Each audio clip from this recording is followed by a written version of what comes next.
നമസ്കാരം, ഡോക്ടർ ആൽഫീനയാണ്. ഇന്ന് സ്ത്രീകൾക്ക് പ്രഗ്നൻസിക്കും ഡെലിവറിക്കും ശേഷം വളരെ മോശമായിട്ടുള്ള ശാരീരിക മാനസിക അവസ്ഥകളിലൂടെ കടന്നു പോകേണ്ടതായിട്ട് വരുന്നുണ്ട്. അദ്ദേഹം മുഴുവനും നീര് വെക്കുക, വണ്ണം കൂടിക്കൊണ്ടിരിക്കുക, അല്ലെങ്കിൽ പ്രഗ്നൻസിയിൽ കൂടിയ വണ്ണം ഒട്ടും കുറയ്ക്കാൻ പറ്റാതെ വരിക, വേദനകളാണ്, മാനസികമായിട്ടുള്ള ബുദ്ധിമുട്ടുകൾ, ഗ്യാസ്ട്രിക് ഇഷ്യൂസ്, ബ്രെയിൻ ഫോഗ്, കൊച്ചിനെ നന്നായിട്ട് നോക്കാൻ പറ്റുന്നില്ല, അല്ലെങ്കിൽ നിങ്ങൾക്ക് എന്തെങ്കിലും ജോലി ഉണ്ടെങ്കിൽ അത് കറക്റ്റായിട്ട് മാനേജ് ചെയ്യാൻ പറ്റുന്നില്ല. ഇങ്ങനെ ഒട്ടനവധി, ഞാൻ ഈ പറഞ്ഞ വെറും സിംറ്റംസ് അല്ല കേട്ടോ, ഇതിൻ്റെയൊക്കെ അങ്ങേയറ്റം മാക്സിമം ഏത് ലെവലിൽ പോകാവോ ആ ലെവലിലേക്ക് വരെ ബുദ്ധിമുട്ട് അനുഭവിക്കുന്ന സ്ത്രീകൾ ഒരുപാട് പേരെ ഇന്ന് കാണാറുണ്ട്. പലപ്പോഴും ഈ ആളുകളൊക്കെ ചിന്തിക്കുന്നത് ഇത് ഈ പ്രഗ്നൻസി ഇൻഡ്യൂസ് ചെയ്ത പ്രശ്നങ്ങൾ അല്ലെങ്കിൽ ഡെലിവറിക്ക് ശേഷമുള്ള ബുദ്ധിമുട്ടുകൾ ഇതിങ്ങനെ ആണ് എന്നാണ് ചിന്തിച്ചുകൊണ്ടിരിക്കുന്നത്. ശരിയാണ്, പ്രഗ്നൻസിക്കും ഡെലിവറിക്കും ശേഷം കുറച്ച് ബുദ്ധിമുട്ടുകളൊക്കെ ഉണ്ടാവും. പക്ഷെ അത് ഏതാനും ദിവസങ്ങൾക്ക് അല്ലെങ്കിൽ മാസങ്ങൾക്ക് ശേഷം നമ്മൾ ബാക്ക് ടു നോർമൽ ലൈഫിലേക്ക് തിരിച്ചെത്തണം. പക്ഷെ അങ്ങനെ എത്താൻ പറ്റാതെ പോവുകയും ശാരീരികമായിട്ടും മാനസികമായിട്ടും ബുദ്ധിമുട്ടുകൾ ഇങ്ങനെ കൂടി അനുഭവിച്ചുകൊണ്ടിരിക്കുന്ന ഒരാളാണ് നിങ്ങളെങ്കിൽ ഞാൻ ഈ പറയുന്ന കാര്യം നിങ്ങൾ ശ്രദ്ധിച്ച് കേൾക്കുക. നിങ്ങൾക്ക് ഫാമിലിയിൽ ആർക്കെങ്കിലും ഒരു ഓട്ടോ ഇമ്മ്യൂൺ കണ്ടീഷൻ ഉള്ളതായിട്ട് അറിയാമോ? ഈ പ്രഗ്നൻസിയും ഡെലിവറിയുടെ ഒരു പ്രത്യേകത, നമുക്ക് ഇങ്ങനെയുള്ളൊരു ജനറ്റിക്കലി അങ്ങനെ ഒരു അസുഖത്തിലേക്ക് ചായവുണ്ടെങ്കിൽ ഇതിനെ ട്രിഗർ ചെയ്യാനായിട്ട് പറ്റും.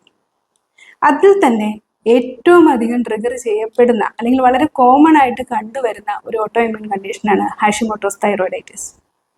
അപ്പം ഞാൻ ഈ പറഞ്ഞ ലക്ഷണങ്ങളെല്ലാം ഈ അസുഖത്തിൻ്റെ സിംറ്റംസ് ആണ്.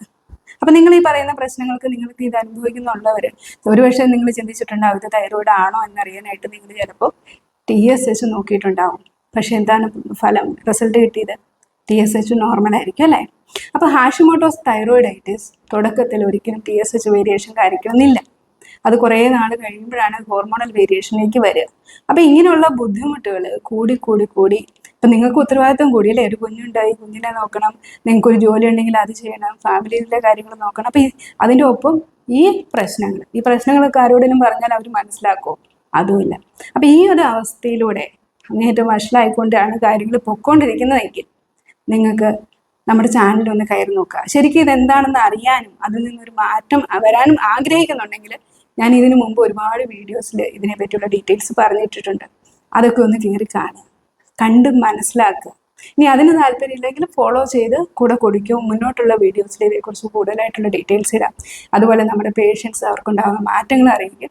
അപ്പോൾ ഇതൊക്കെ ഒന്ന് കണ്ട് മനസ്സിലാക്കുകയും ശരിയായത് ചെയ്യുകയും ചെയ്താൽ നിങ്ങൾക്ക് ഇതിൽ നിന്ന് എളുപ്പത്തിൽ പുറത്തു കിടക്കാം. വളരെ സന്തോഷമുള്ള നല്ലൊരു ജീവിതം നിങ്ങൾക്ക് മുന്നോട്ട് കൊണ്ടുപോകാൻ പറ്റും. ഓർക്കുക, നിങ്ങളുടെ ആരോഗ്യം നിങ്ങളുടെ മാത്രം ഉത്തരവാദിത്തമാണ്. Thank you.